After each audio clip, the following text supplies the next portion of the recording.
Engineer Ramchandra गुटुगडे, Madha Lok Sabha 2024चा उमेदवार। मित्रांनो, सांगोल तालुक्यामध्ये महामानव डॉक्टर बाबासाहेब आंबेडकर यांची लोकशाही तत्वे कुठेही दिसून येत नाहीत।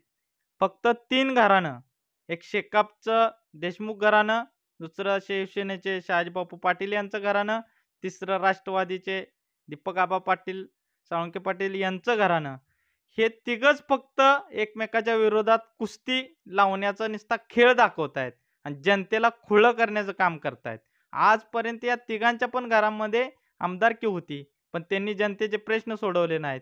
म्हणून एक गरीब घरातील होतकुरू उच्च शिक्षित प्राध्यापक आर.वाय. गुटुगडे सर, आम्ही या इलेक्शनमध्ये त्यांना उभा करतोय। तर मला या तिघांना सांगायचं आहे, एकतर तुम्ही तिघजण मिळून 1.5 वर्ष आमदारकी वाटून खावा, अन्यथा गोरगरिबाच्या मुलाला एकदाच तुम्ही संधी द्या आणि या संधीचं सोनं हा व्यक्ती करल। आपण आपापसात न भांडता आपण जनतेचे प्रश्न कसे सुटतील यावर प्रत्येकाने लक्ष देऊया। धन्यवाद। नमस्कार मित्रांनो, मी प्राध्यापक आर.वाय. घुटुगडे।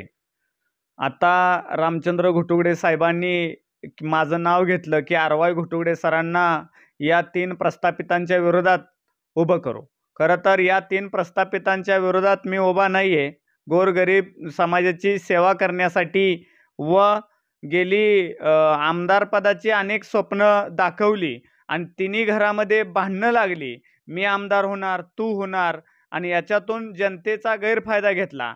आज म्हणून मी स्वतः या 2024 साली सांगोला विधानसभेला उभं राहत आहे आणि महत्त्वाचं म्हणजे ग्रामपंचायत असू दे किंवा बाजार मार्केट कमिटी असू दे, त्यावेळेला शेकाप पक्षाचे देशमुख घराणं आणि बापू गटाचे अनेक कार्यकर्ते व दीपक आबा साळुंखे पाटलांचे कार्यकर्ते ही तिघही भावी आमदार काय करतात की बिनविरोध काढली आणि अनेक वेळेला ग्रामपंचायतीमध्ये सुद्धा ग्रामपंचायत बिनविरोध काढतात।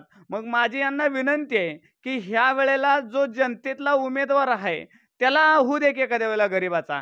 तुमच्याकडे पैसा आहे, गाड्या आहे, घोडा आहे, जीसीपी आहे, अनेक तुमचे बिझनेस आहेत।